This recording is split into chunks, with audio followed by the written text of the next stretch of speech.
Dehydration care plan.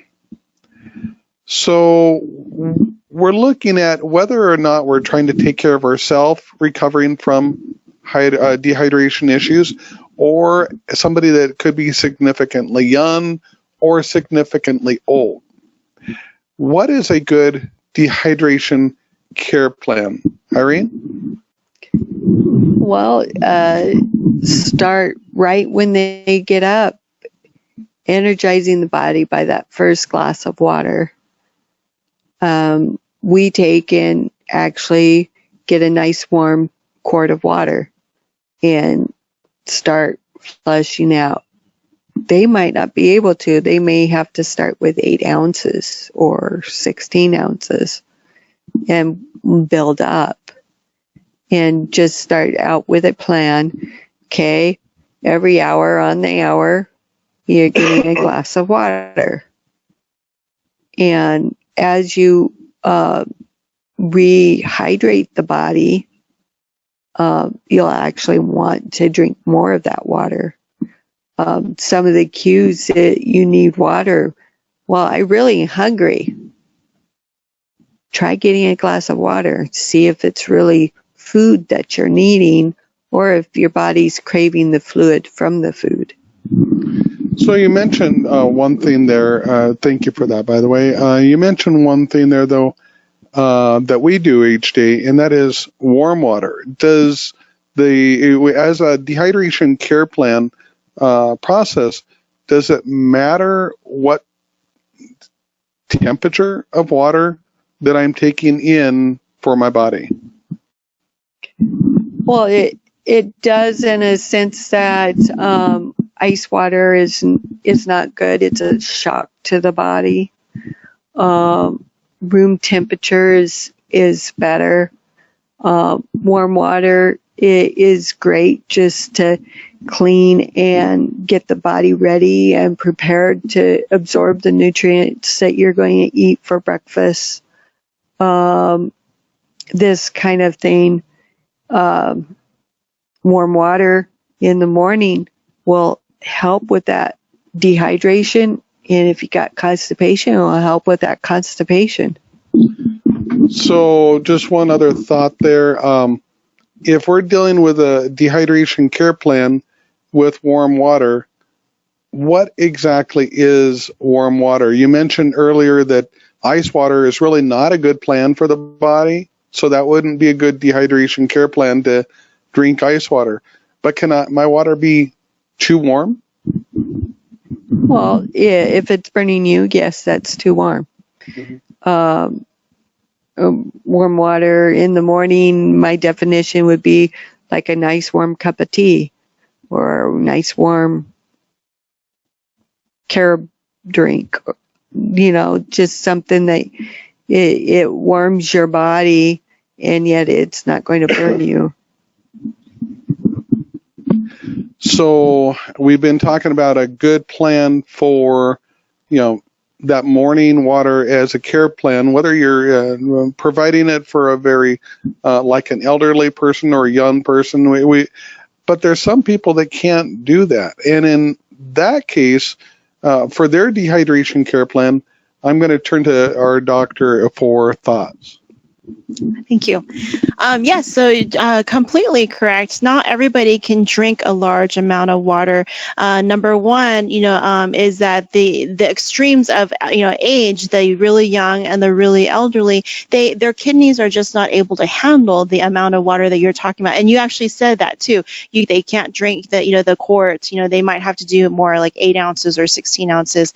So I would definitely check to see what would be okay.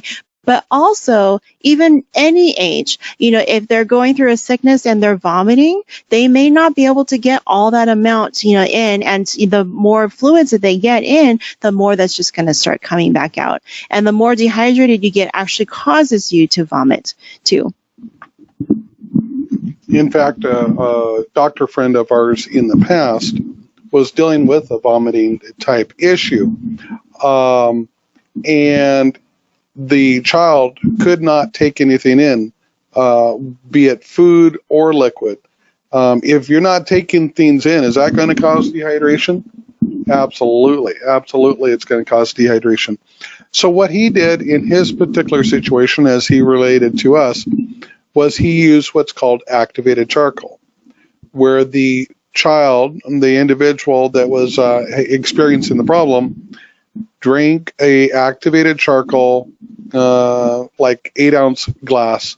It's not pleasant, but the problem with that is, as a result of taking that fluid in fact, he told him would be the case, the child then would vomit it again. However, after having that 8-ounce glass of activated charcoal, he then took a second glass of activated charcoal, and now the body was able to take it in, and now the body was able to go towards the restoration that you're talking about, therefore being able to come back to a hydrated condition. So a dehydration care plan, there are options. You have to look at whatever the situation is that is taking place and address the issue based on the person themselves, rather than just 100%, well, we're just going to do it this way. Not all people are able to do the same thing the exact same way. So you have to, position the dehydration care plan based on the situational circumstances that are taking place. Would we agree? Is there anything else as a dehydration care plan that we would like to bring forward in this video? Sure. So, I'm a pediatrician, and so when somebody comes in and they're dehydrated and they're a baby, for instance, it's going to be a little bit harder to to rehydrate them if they're vomiting. So usually, what I recommend is to do like very small amounts, but quite frequently. So maybe like a teaspoon of some kind of a fluid with some electrolytes in it every 5 minutes or so, until they can start to hold it down, and then you increase the amount. Of course, if there are, I don't usually give medications to kids, but one thing I will give sometimes is, an antiemetic or anti-vomiting agent, because if they're vomiting, they're never going to be able to get rehydrated very well. Charcoal also, helped in the case of your physician friend. The other way that can cause dehydration from illness would be diarrhea. But if your pediatrician or your care provider for your child ever tells you that you need to give them medicine to stop the diarrhea, don't listen. Because you want that whatever is causing diarrhea to continue to go through, but your child usually is not vomiting, and so you want to make sure to keep them hydrated orally. And then I say orally as well, because oral rehydration is much better than IV rehydration. But if you just cannot keep anything down, this is a time that you need to go and get an IV for hydration that way, because like I said before, any kind of dehydration will cause you to vomit more, and so you can get caught in that vicious cycle that you just can't even break, even with antiemetics or anti-vomiting medications or your charcoal. And so if that's the case, this is a time that you need to bite the bullet and actually be seen. So you brought up an IV. How does an IV help me to hydrate? What takes place there? Sorry. So yes, oral is always better by mouth. So, if you can take fluids in by mouth, but if you can't, then there can be a needle that's inserted into your vein that then can give, what we call isotonic